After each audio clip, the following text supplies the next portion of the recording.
Welcome back to another GTA Fancast, guys, on the Wolves Fancast YouTube channel, sponsored by the Wolves Club Shop sale, as you can see. We're going to be digging into the Man City defeat, a heavy one as it was, and going to be talking about our lack of kind of intensity when we were pressuring the opponents. Semedo and Hoever, how that worked as a right-hand side, and also when we did get possession, what we looked to try and do with it as well, a lot of which is just not good viewing, to be honest. So I won't dwell on it too much, but let's get into it.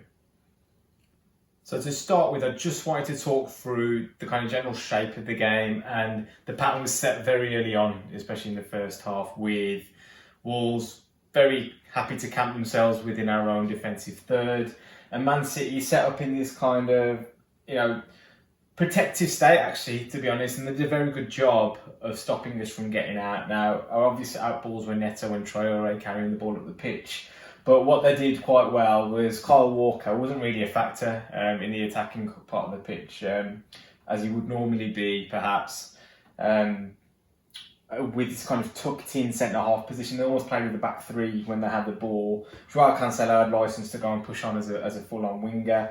Mahrez kept the width on that side, and Bernardo Silva was in here to kind of support him as that kind of inverted full-back, kind of wide, narrow midfielder kind of thing that they have going on.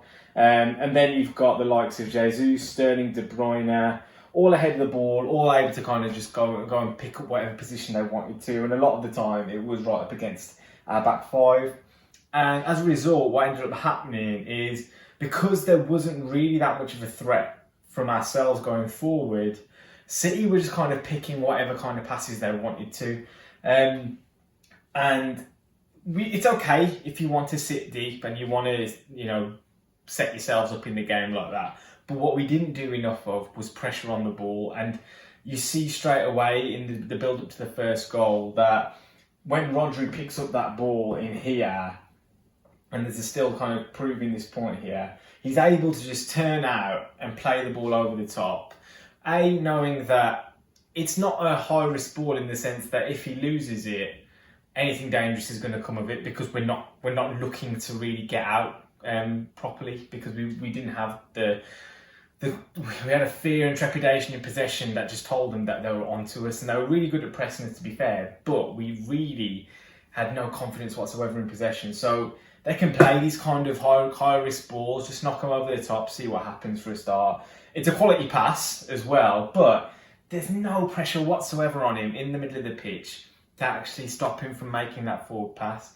And, you can talk about people just making runs in behind, and, first few minutes you saw Sterling getting in very early on as well, with just making a run in behind and just having a ball played in behind inside the back three. And that little things like that all come about because of Man City strike the fear of God into opponents, and they're petrified of going to attack them. And that's the way we set up. We set up in a manner that showed that we were petrified to actually go out and attack. And B, they have the quality to kind of take up those passes and actually execute them. But C, like I say, there's just no onus on them to defend, really. They're very good at pressing. That 6-second rule that Pep used to apply when he was at Barcelona in the first instance, where once they lose it, everyone just goes and harasses their man for 6 seconds. You saw Ruben Dias going straight into press Traore within 30 yards of our goal.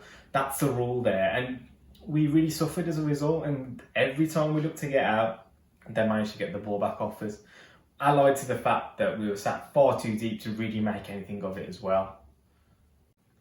So Nuno threw in quite a unique starting selection with the idea that Keanu Hoever and Nelson Semedo were both in the starting lineup, and led for many of us to believe that we were going to start with Hoever in the back three, which for me, I was a big advocate of. I think he's got good pace, something that we lack in our defensive line as well. And he just seems to be a little bit uncomfortable in possession of the ball, which is really important to the way we go about moving the ball up the pitch. And with Semedo playing ahead of him, I think we lost that quite, real important ability to actually get the ball into the final third and make something of it. We all know that Semedo's been brought in for his technical ability on that side to help progress the ball forward, and he's been really, really strong at that. And funnily enough, Hoever still had more touches than anyone apart from Pedro Neto in that final third. And you think, well, that's all well and good, and you'll be getting him into those positions, which is a good sign. But if that was Nelson Semedo in those kind of positions, you just assume that we would have made a little bit more of it. And it's disappointing to think that as a result of Semedo pushing further forward, we've lost a bit of technical ability in that wing-back position, but we've also lost the potential of having a more cultured, used to attacking player in that position as well, where Semedo was. You know, he's a full-back really by trade. He's not used to receiving the ball with his back to goal. While he's a good technically gifted footballer, you're not going to get that much out of him. You know, he's not likely to, especially with the lack of, you know, touches that Wolves forwards get anyway. So, you know, really disappointing to think that, as well as that, you know, defensively, we weren't necessarily more assured of ourselves on that side either. You know, Joao Cancelo had plenty of touches in that in our final third. He was allowed to kind of get up the line and get into good positions and things. So, really don't understand what the thought process was behind that decision. Didn't work, absolutely at all. And we could have had a little bit more of an outlet if Semedo was played a little bit deeper as he would normally be, and you know, we had another forward on there who could hold the ball up and be a bit more of a direct target for that first 45 minutes and relieve some of that pressure, because ultimately what ended up happening was we waited for our punishment, and it came with the first goal, and you know, unfortunately a disallowed goal as well. Despite that pressure and that lack of intent from us in the first half, we were only 1-0 down going into the break. We did restrict City pretty well in terms of clear-cut chances. They still had all the territory and all the possession, obviously. But we had then a spell in the game where we managed to create some decent openings. Not lots of clear-cut chances, but decent chances to go and attack and run at the defence, which is the position we want to get the likes of Neto and Traore into, you know, at every opportunity. That all came about just because there was a little bit more intent and intensity. For a start, in this area of the pitch, in particular, there was one instance where we managed to get plenty of guys around the ball. Moutinho picks it up and he releases Neto and Traore straight away. And that's what can happen when you are closing your man down with a little bit more intent than we were in the first half. You know, Rodri was able to play that ball, knock that ball over the top, because he had that little bit of space, you know, a little bit more of a press, and maybe he's going sideways, going backwards, or even he loses the ball. But like I say, Traore has a run at Diaz, I think, in one instance in the second half, and wins a corner off it. And then there was that situation where Moutinho incredibly wins a ball off Rodri, kind of in this area of the pitch. And, you know, lots of options ahead of the ball, obviously, because it's Man City, that's the way they play. And we're just in this incredible situation where Moutinho, you know, Traore, Neto, Silva, and one other, I can't remember exactly who, are bombing forward now, and it's like 5 versus 3. They're recovering, but the way we go about actually trying to fashion a chance there, it's just, it just, I mean, I'm going to bang this drum until I start seeing something different, but we just don't look like we have a plan in the final third in possession. And when you're in that situation in a team, and at this point the game's 1-1, we could just do with going ahead, you know, and even a little 1-2 or something like that, just to change things up a little bit, a different run.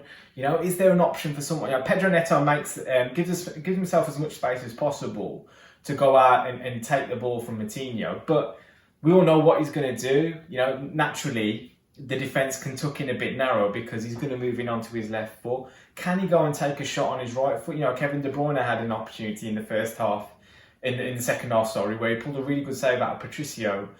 But that was all, he only got the yard to get the shot away because he just shifted it onto his left foot and hit it towards goal. You know, these are professional footballers. Neto, I've seen strike the ball nicely with his right foot. Why couldn't he just take it down that line, get a strike across goal? You've potentially got runners coming in if Edison palms it away, or you might just, you know, actually get the luck of scoring. But the frustration there is that he made himself easy to defend against. Nobody was making another run for him as well. Everybody was just running in a straight line towards goal.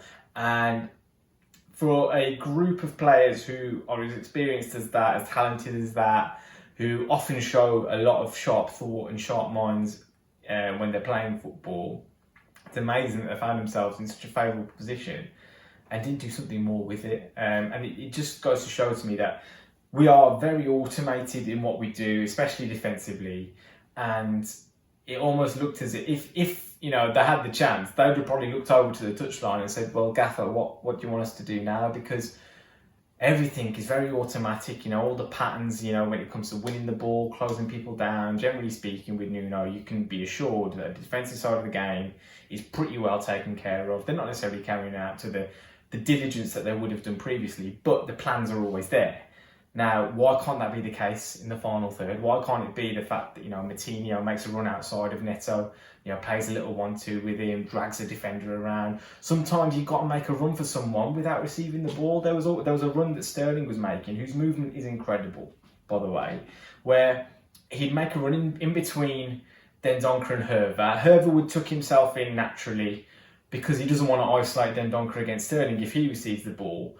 But that left Cancelo out on the touchline to just receive an easy pass, and that's them, Man City, kind of 20, 30 yards further up the pitch. It really is that simple sometimes, and you shouldn't always be making a run to receive the ball either.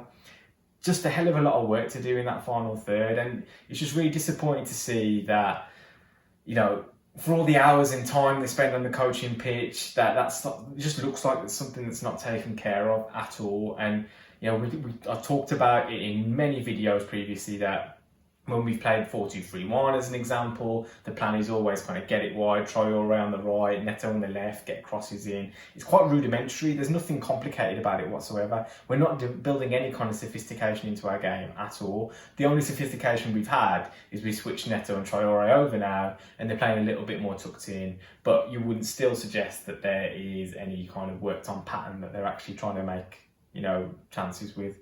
And Jose, you know, is suffering as a result as well. But it's Man City, it's 4-1, we should just accept it, I guess, and hope to get off to a better start against Aston Villa, which for me has become a bit of a big game now. Obviously, we're not necessarily going anywhere in the league, but why is it the case that, you know, we're just kind of limping over the line now? We need to go out against Villa, and just for our own sense of pride and sense of self-belief, go out and give them a good game, make sure we beat them. You know, this is a situation where they've overtaken us at this moment in time. They're looking a better team than us, they're getting good results, Sheffield United notwithstanding. But you know, it's going to be a really disappointing look for us if we don't get a positive result on Saturday. So Nuno, it's over to you.